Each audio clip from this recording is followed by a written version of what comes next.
उफ्रा बिसायख'थिनि सिगां बिटिआर ओनसोलाव हानि जेंनाखौ सुस्रांनो थाखाय बिटिआर खुंथायनि जर'खा हाबाफारि। चिरांनि काजलगावआव बिटिआर खुंथायनि नाजानायाव मिशन बैसोमुथि 1.0 सिङाव हा सोस'नाय हा सेटेलमेन्ट फोरमान बिलाइ रानदों। बिटिआरनि हा आरो खाजोना बिफाननि बानजायनायाव चिरां जिल्लानि काजलगावआव मिशन बैसोमुथि 1.0 सिङाव गुबुन गुबुन हारि माहारिनि सा 1886 हा गैजायै सुबुंफोरनो बिटिआर सोरखारा हा सेटेलमेन्ट फोरमान बिलाइ गथायो।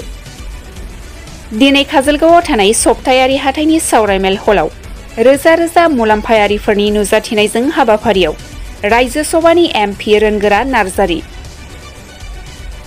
बिजनीनि एमएलए अजय कुमार राय, बिटिसिनि हा आरो खाजोना बिफाननि मावफुं सोद्रोमा रनजित बसुमतारी, मावफुं सोद्रोमा विल्सन हासदा, काउन्सिल माधव सेट्री आरो बिजेपिनि दैदेनगिरिफ्रा बाहागो लायो। बोसोर खावसे 3 खावसे बोसोराव गासै अफलाइन अनलाइन 2,20,000निख्रुइबो बांसिन नखरनि हानि जेंनाखौ जों फोजोबबाय। दिनैनि आलदा, दिनै जोङो 1,886 सा नखरनो जोङो हानि फाट्टा होनो हादों। सिडली आरो बेंटल सार्कोलनि सिङाव 3,000निख्रुइबो बांसिन जोंहा हा होनो गोनां दंबावो। जों रेडि खालामगासिनो दङ। टटेल जोङो नैबे जानुवारि फैनायनि सिगां जोङो 2 लाख मानसिनि नखरनि हानि जेंनाखौ फोजोबनो नागिरदों। नोंथांमोननि हेफाजाब मोनोब्ला जोङो आसा खालामदों बेखौ हागोन। मानोना जोंनि बर'फ्रा दासिम 12 लाख बर'फोरनि गेजेराव 27,000ल' मानसिया हा नांगौ होननानै एप्लाइ खालामदों हानि जेंनाखौ लानानै।